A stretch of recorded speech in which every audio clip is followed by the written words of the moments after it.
LinkedIn? And what's the story behind your tagline? Okay, so I started my LinkedIn journey somewhere around 8 years back. I am one of the very early adopters of LinkedIn. Uh, my LinkedIn journey can be divided into three parts. Okay, uh, as every child, every child first of all starts. Uh, I would say first of all starts kind of pushing itself whenever a child gets is born. It starts pushing itself, right, to probably walk, right.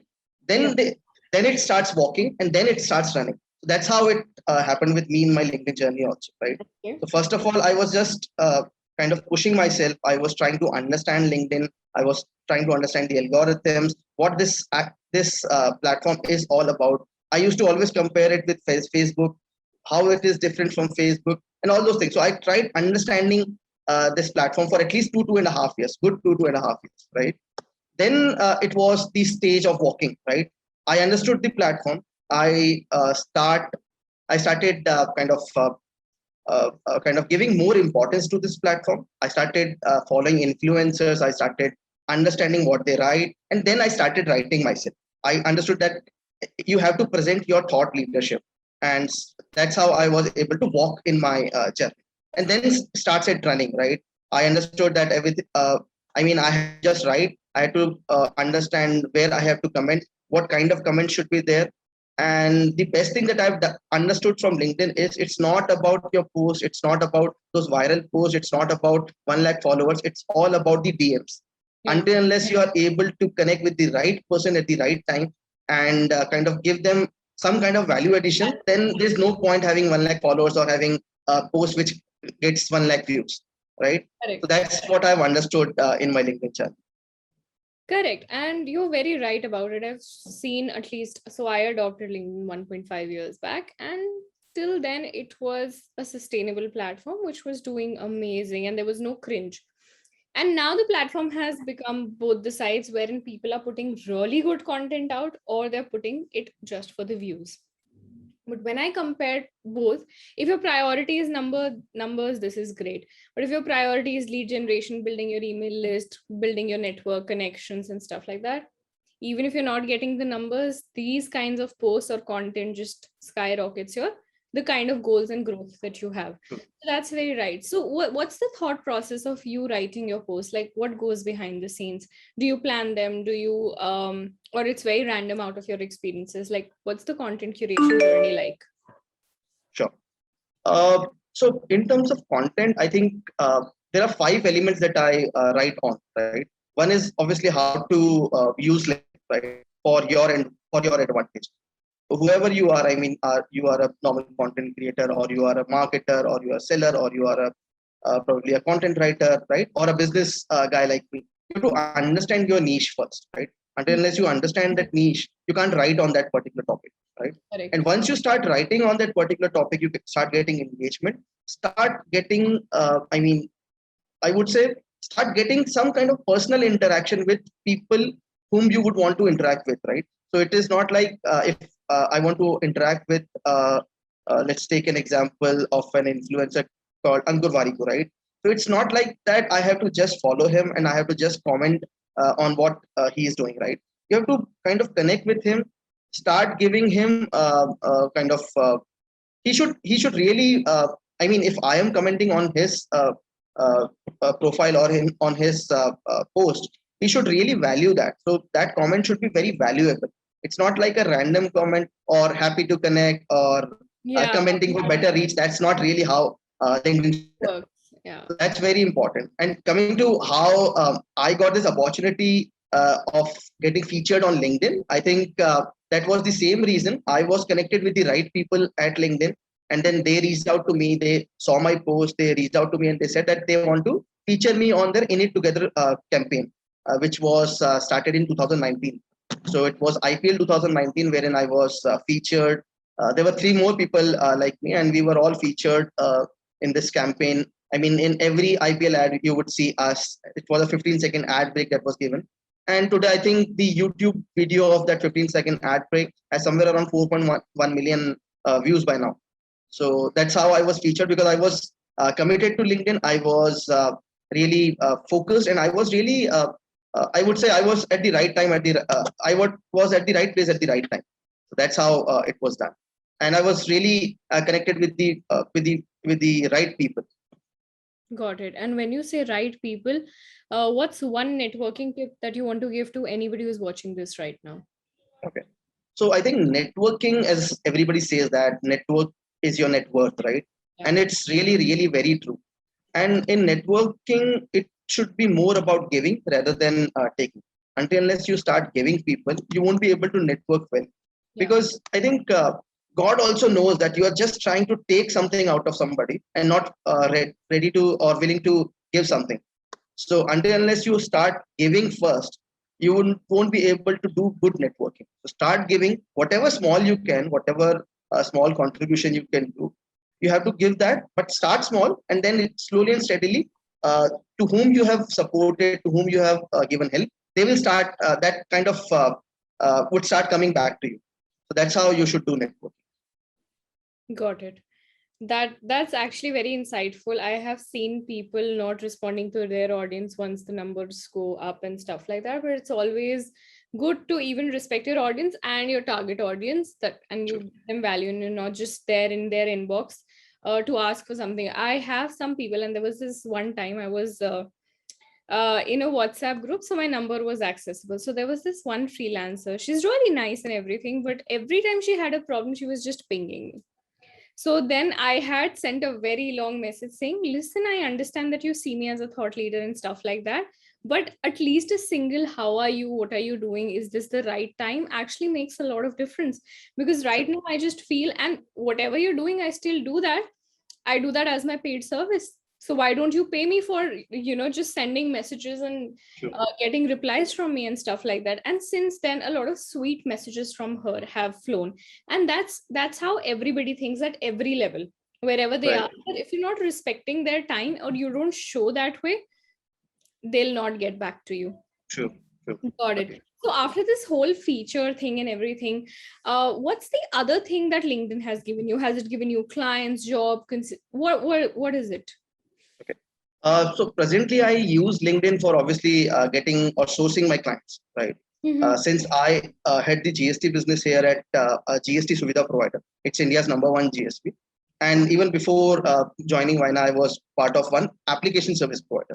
So these are some typical terms, ASPs and GSPs. Yeah, But yeah. then my typical role is to get large clients, which are ERPs, which are accounting software providers, which are big fours. And with LinkedIn, with the grace of God, whenever I message somebody, they understand, yeah, this guy is a thought leader. This guy has been featured on LinkedIn. It's very easier to get clients. Live from there. And it's not just getting clients. I have been able to, obviously, this speaking opportunity came in through LinkedIn. I Yeah. have been able to speak at multiple forums because of LinkedIn. I've been featured in various write-ups because of LinkedIn. So yeah, LinkedIn has really kind of skyrocketed my career, frankly speaking. Got it. So now I want to know about the other side of the business, wherein you're reaching out to people and so this is all cold outreach, right? And this is outbound. So how do you go about outbound? Like, how do you target? And what's the message like? What's the email like? And how, like, everything? Because I'm pretty sure, at least from the industry I come from, we are habitual to inbound leads, where people look at our profile and they're like, okay, she or he might know something, and then reach out to us.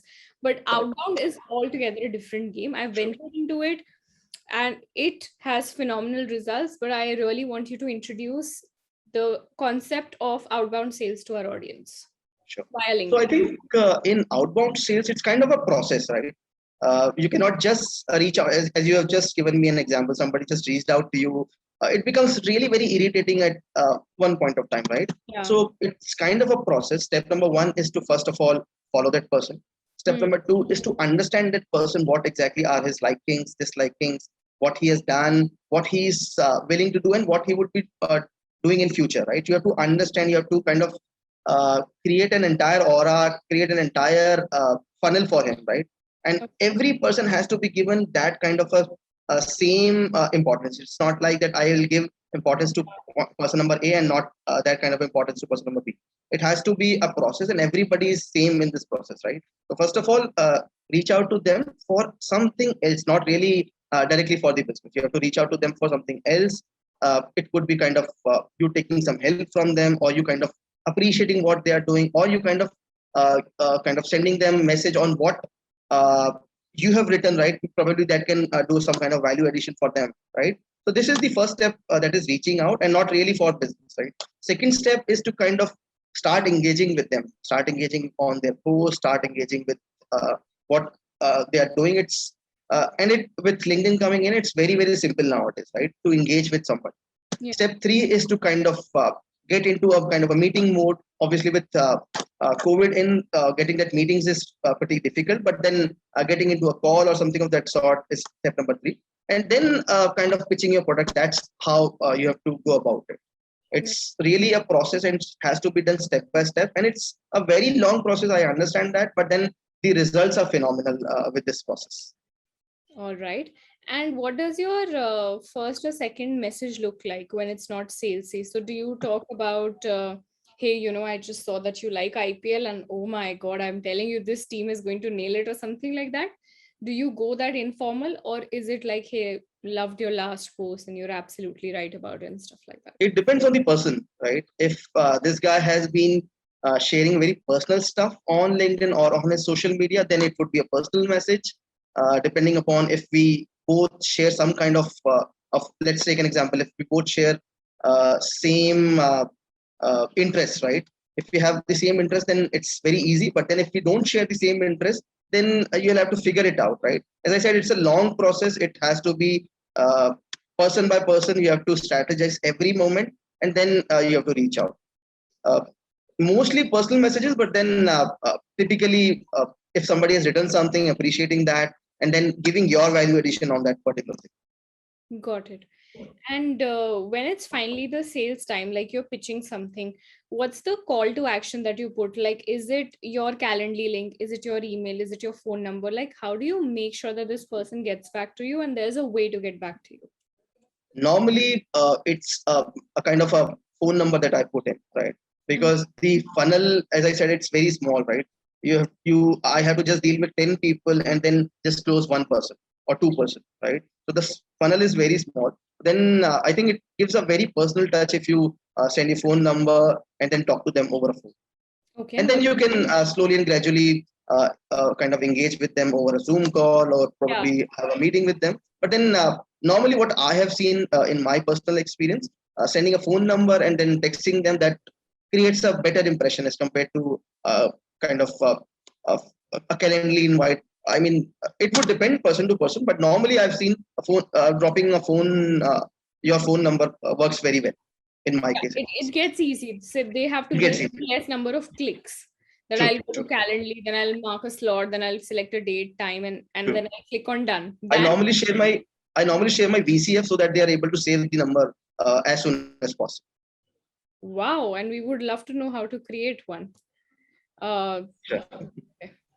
if that's a possibility, you can definitely share it with Yes. us, and then Yes. we'll put it forward for our audience and tag you. Sure. All right. And okay, so then you do sales via LinkedIn and you're a thought leader. So how does your day look like? How do you balance work and life in general? Because there's a lot to learn from people like you, because at least my industry and my generation has put their mental health on a toss.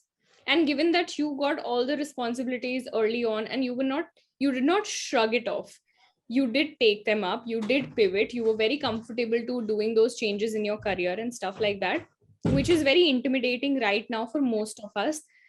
What has set up the ground? Like, what's your work life balance? How do you manage your mental health and also ace at your professional life and stuff like that? So my typical work day, I would say I'm not really an early riser. Okay. Instead, I'm a night owl. Right? I believe there's nothing wrong with following your body clock. Everyone has a different body clock, and we should listen to it, understand it, and follow it. Actually, we should. We should not really be very focused on rising early, because some influencers said that 5 a.m. is the best time to work. my body clock says that 12 in the midnight or 1 a.m. in the midnight in the night is actually wherein I am most productive, right? You have to understand your body clock, you have to Yeah. follow that body clock, and you have to appreciate it as well. Until unless you appreciate it, nobody else will, Else will right? So we appreciate. should Yeah. never blindly believe anyone or copy their lifestyle or work schedule, right? I wake up at 8:30 a.m. I mean, by 9:45 a.m. I'm ready and start my day at 10, right? My office starts at 9, but I start at 10. They know that I'm an night out, and I'll obviously be 1 hour late. So all my meeting schedules are starting after 10 and not really at 9. And I would say the whole day is divided into three parts: 8 hours sleep, 8 hours of work, and 8 hours of learning, reading, strategizing, probably exercising, and then obviously building your personal brand on LinkedIn. That's how it's really divided. All right, you're doing intermittent fasting for your career. But that's Kind of, yeah. but that's so nice. All right, and that gets me to the last question before we move on to the rapid fire. I see a very strong leadership background mindset. What's the kind of content that you consume that gets you to this point, these qualities and this kind of mindset? Like, is it a book that you go to every time you feel low or you feel stuck? Is it a Netflix series? Is it some kind of blogs that you consume? Because you've given 8 hours to self development as well. So what's the kind of content that you consume? So I think if I talk about the content that I like, it's more on the business side, Mhm. wherein I can get into a learning mode and understand about the tech plus business, because uh, the kind of forte that I have is I understand tech and I understand business as well. So I basically appreciate if somebody's posting business plus tech kind of a gyan. That's something that actually I appreciate. Now, coming about the books that I read, obviously I've read Rich Dad Poor Dad. That's the favorite book that I have. Right? Everybody has this Yeah. book. They kind of like this book because you basically change the mindset about your finances, about your investment. That's the go-to read that you should have. Uh, Now, don't judge me for that, but I also read three mistakes of my life. I also read that. I read Chetan Bhagat. I like reading Chetan Bhagat's book. And just last week I kind of completed one book called CFO Niti. And Mhm. CFO Niti is basically life lessons about CFOs, very personal as well as business lessons, but I like that book as well. Wow. So these are the books that I've been reading. And one thing that I always say, if you stop reading, if you stop learning, you stop growing. So as I call it in Hindi, if you seekna band to jeetna band. So it's very important that you keep on learning, keep on growing, keep on reading books, do some kind of exercise as well. Uh, these books actually help you doing some kind of a mental detox. It's not really necessary that every day is a good day in your office, right? You might have some kind of a pressure in a meeting. You're not able to perform well. Probably these kind of things actually happen with everybody, right? But these Yeah. books actually help you in detoxing what you have gone through the other 8 hours, and these 8 hours actually help you in that. So that's how, as you said, I'm doing kind of an intermittent fasting with my life as well. Correct. All right. And I do want to move to the rapid fire round before I ask you these two questions. First Sure. is, what's the ticket size of the average deal that you close?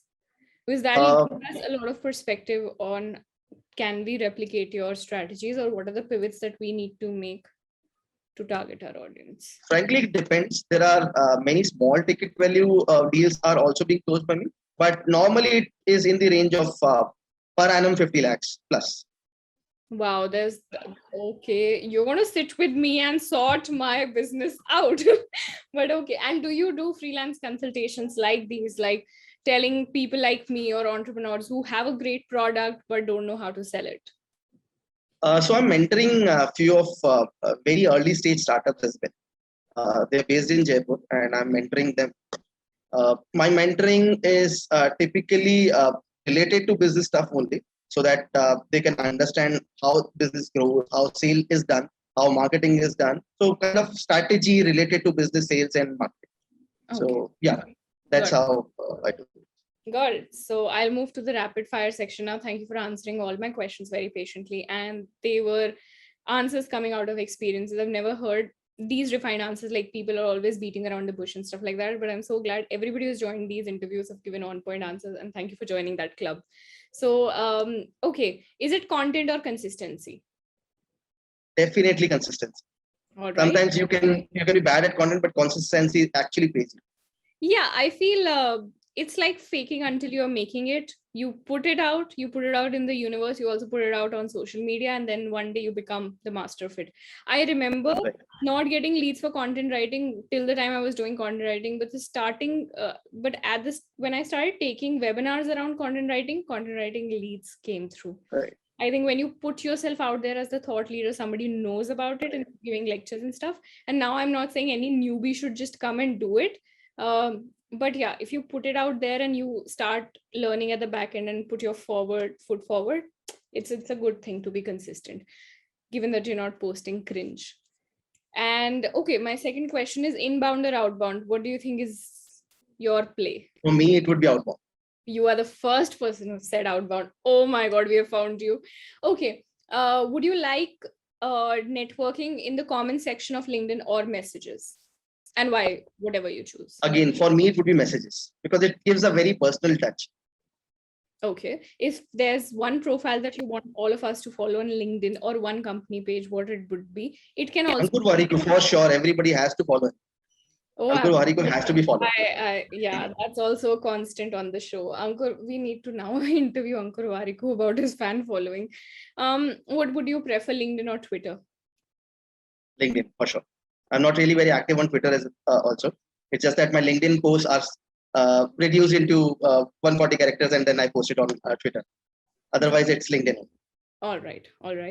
And if there's one advice about sales or business development that you can give to any founders watching this right now, what it would be? One thing that I've learned in my experience is that nobody purchases from you any item unless they know you. So you should be known, and it's very easy to be known these days, right? You become a thought leader, start posting on LinkedIn, and people will start knowing you. Let me give you an example, right? You go to a market and you find somebody selling an iPhone, completely packed, but you won't purchase from him because you would say, why is he selling iPhone? I don't know him. But if you find me, you'd say, yeah, I know this guy. Probably he is not happy with this phone and he might be ready to upgrade or something like that. So you'll have some kind of a thought running basis that. But since you know me, you probably might purchase from me, right? Correct. So it's very important that you need to be known and only then people will purchase from you. Okay. It could be anything. It could be a good, it could be a service, but then until people know you, they won't purchase from you. Correct. Got it. All right. And that gets me to the last question. What's one quote or life lesson that you swear by? Like you can tell it to probably anybody who's coming your way. Like for me, it was a journey of 1,000 miles starts with a single step. But what is it for you? Okay. So you're talking about my life lesson, right? Like a mantra that you have. Okay. Seekna band to jeetna band. I think I've spoken about it, but then unless if you stop learning, you'll definitely stop growing. I've seen it in my life. There was kind of a stagnation in my life for at least 3-4 years because I stopped learning. I thought I've done pretty much everything. Why should I invest my time in learning? But then once I again started learning, I started growing. So seekna band to jeetna band. That's important. That's so nice. Makes me realize I really need to start reading everything that I've saved for so long.